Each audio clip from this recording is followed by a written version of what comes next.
Polícia Federal afirma que houve pagamento de vantagem indevida ao presidente Michel Temer pelos donos da JBS. Relatório diz que evidências indicam com vigor a prática de corrupção passiva. Supremo Tribunal Federal concede prisão domiciliar com tornozeleira eletrônica à irmã e ao primo de Aécio Neves. E adia a decisão sobre prisão do senador afastado. A batalha incansável de uma mãe em busca da filha viciada em crack no centro de São Paulo. A dona Eliette e os filhos já estiveram 4 vezes na Cracolândia à procura da Maria Cristina. Derrota do governo. Comissão do Senado rejeita projeto de reforma trabalhista em sessão com nervos à flor da pele. Se a senhora está incomodada, retire-se da comissão e põe alguém no seu lugar. Servidores invadem Câmara Municipal de Curitiba e votação de ajuste é adiada. Chega a 40 o número de aldeias atingidas por incêndio em Portugal. Vacinação contra o HPV será estendida para meninos a partir de 10 anos de idade. A poucas horas da chegada do inverno, o paulistano reclama do frio. É para congelar, andar igual pinguim.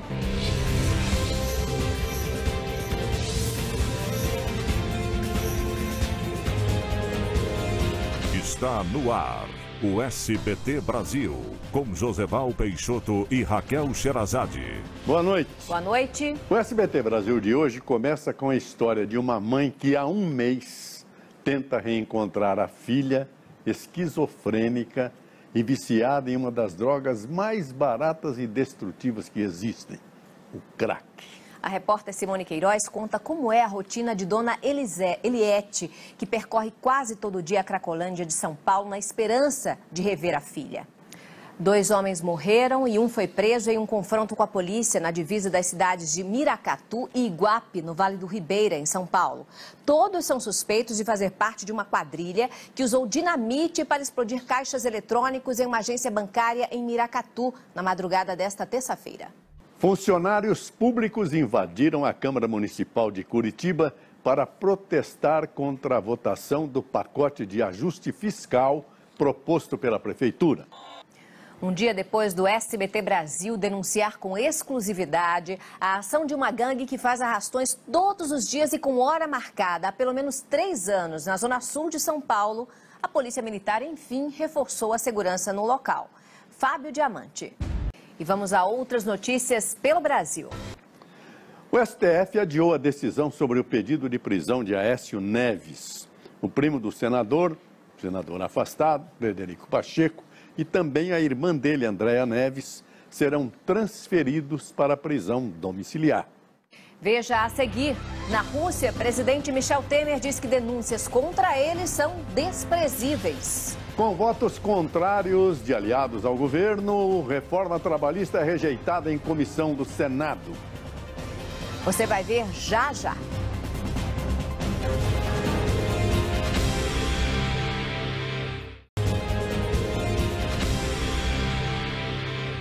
E o Ministério da Saúde anunciou a ampliação da faixa etária dos meninos que devem tomar a vacina contra o HPV. Este ano devem ser imunizados garotos entre 11 e 15 anos incompletos. E a cobertura também será ampliada no ano que vem. Terminou hoje o prazo para os advogados do ex-presidente Lula apresentarem as alegações finais no processo sobre o triplex do Guarujá, litoral de São Paulo. A Corte de Apelações da França manteve a condenação do deputado Paulo Maluf por lavagem de dinheiro.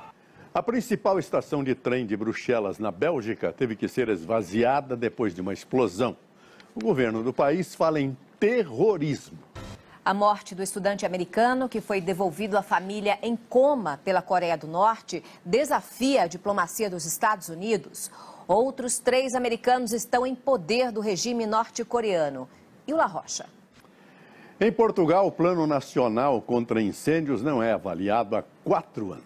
O incêndio florestal que atinge o país desde sábado é considerado o maior das últimas 5 décadas. Hoje o fogo avançou ainda mais. Já são 40 aldeias atingidas. O governo sofreu uma derrota hoje durante a votação da reforma trabalhista em uma comissão do Senado. 3 senadores da base aliada votaram contra o texto e selaram o resultado. Em meio à crise política no Brasil, o presidente Michel Temer desembarcou hoje em Moscou, na Rússia, para tentar atrair investimentos estrangeiros. Temer minimizou as denúncias de corrupção contra ele e disse que o governo vai conseguir aprovar a reforma trabalhista no Senado.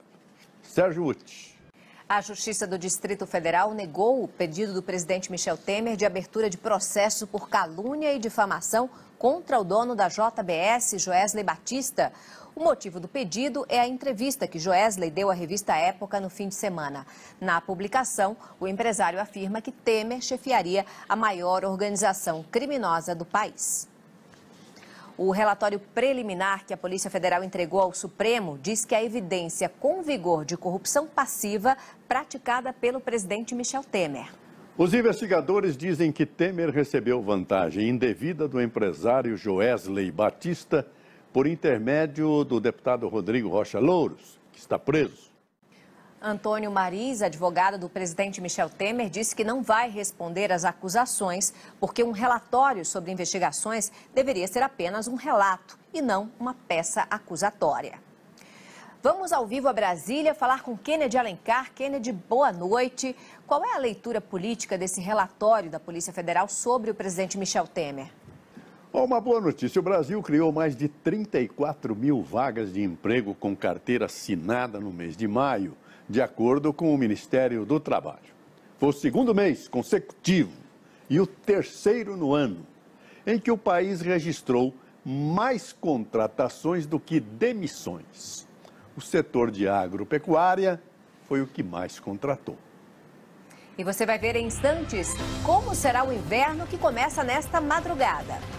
A poucas horas da chegada da estação, 6 cidades do sul registram temperaturas abaixo de zero. A gente vai ver já já.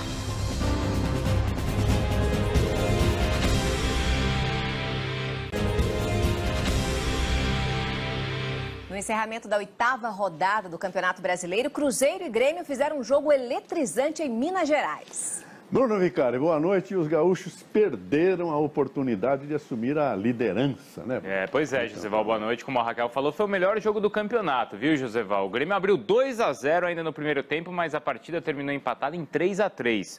Com o resultado, o Corinthians segue na ponta. Boa noite. Boa noite, Brasil. Tchau.